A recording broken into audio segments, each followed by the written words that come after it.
Now, apparently, there seems to be a lot of misinformation about renewable energy.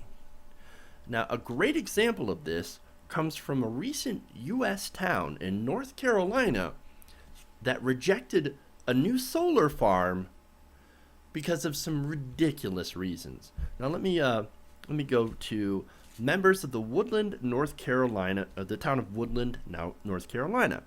Now, according to an article coming out of there, done by the Independent, they said that a town had rejected a proposal following some public concerns.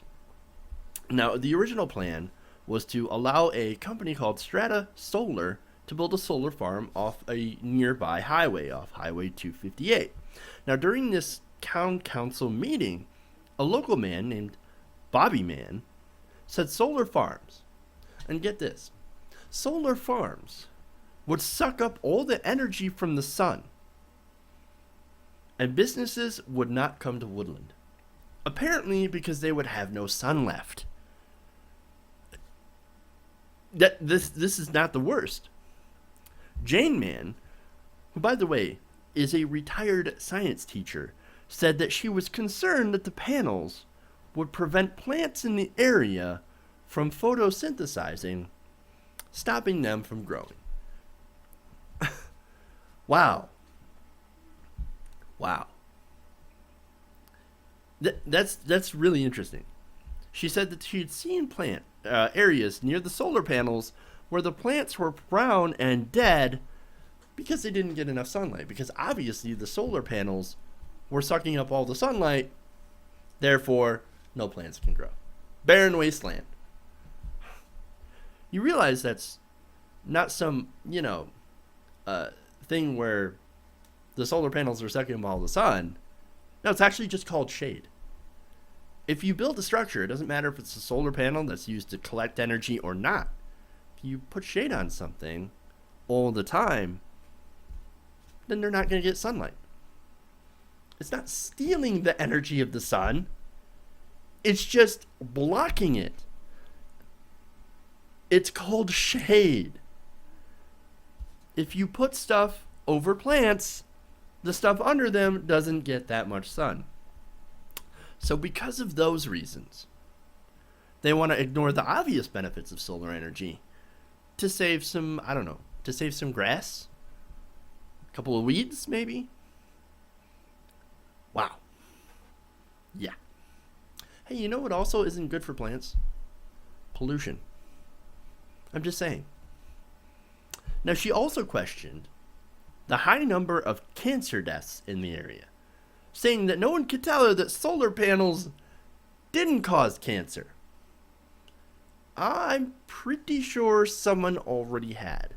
In fact, there was a spokesman for the solar energy company, Strata Solar, that said, no, the things in solar panels don't actually cause cancer. And I don't see how. How would solar panels cause cancer if they're sitting in your yard or if they're sitting across the street or in a field somewhere? How would that cause cancer? This person's out of their mind. She essentially says high cancer deaths and solar panels. Let's put them together. Let's put it together. 2 plus 2 equals dumbass.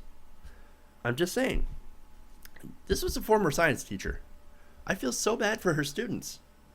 For her former students. It's amazing they know anything.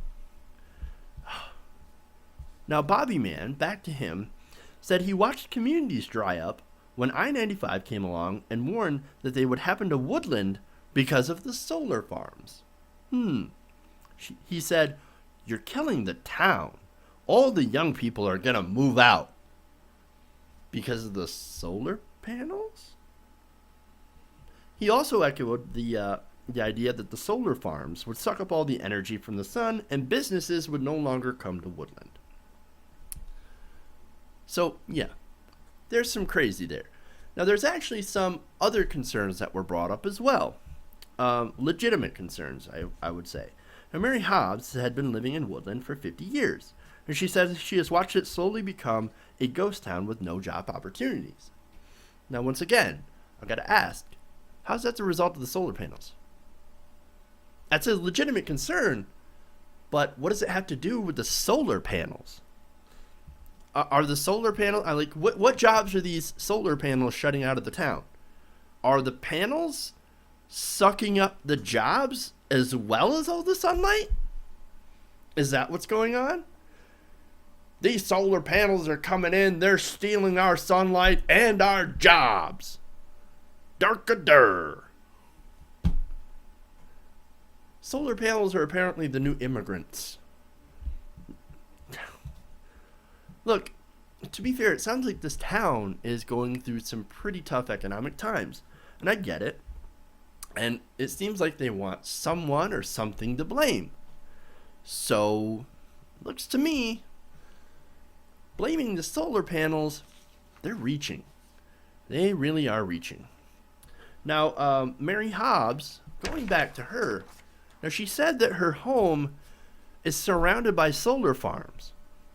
And because it's surrounded by solar farms, it's no longer worth its value. So wait a minute. So she's worried. Her primary concern is her home value. Now, I would imagine that an oil refinery would also make nearby homes lose their value. How would a solar farm reduce the value of a home? I guess maybe it takes up room, it takes up lawn, some of the grass under the panels themselves, since they're not getting any sunlight. Okay, maybe. But it seems more like she's trying to blame someone. And the solar panels is what she's blaming. It also sounds to me like she's part of the NIMBY crowd. Not in my backyard. Interesting. Now, she also added that the only people profiting are the landowners that sell their land, the solar companies, and the electrical companies. Well, you know who also profits? People that like clean air. I like clean air. So, there's a reason why that is the case, by the way. The town hasn't actually benefited because it's zoned just outside of city limits. So, that's a zoning problem. Not the fault of the solar panels themselves. Now, the power generated also, since it is located outside of city limits, it would go into the electrical grid and actually not into woodland. So it wouldn't reduce their energy bills. Well, that's a bummer. So maybe if they had zoned it somewhere within city limits, they would have actually gotten the benefits. Now, they do actually receive $7,000 in a subsidy, but that's in order to train their fire department just in case something goes wrong with the panels. So they still get some sort of benefit anyway. Now, the council ended up voting 3-1 against rezoning the land and later voted for a moratorium on future solar farms. Now, what do I think about this? Well, I think this is a great example of fear and distrust. And this fear and distrust is stoked by places like Fox News and also by large fossil fuel interests. I can almost guarantee that everyone quoted here watch or listen to right-wing media. Those are essentially the only places that you'll hear this kind of patently false bullshit talking points about solar panels.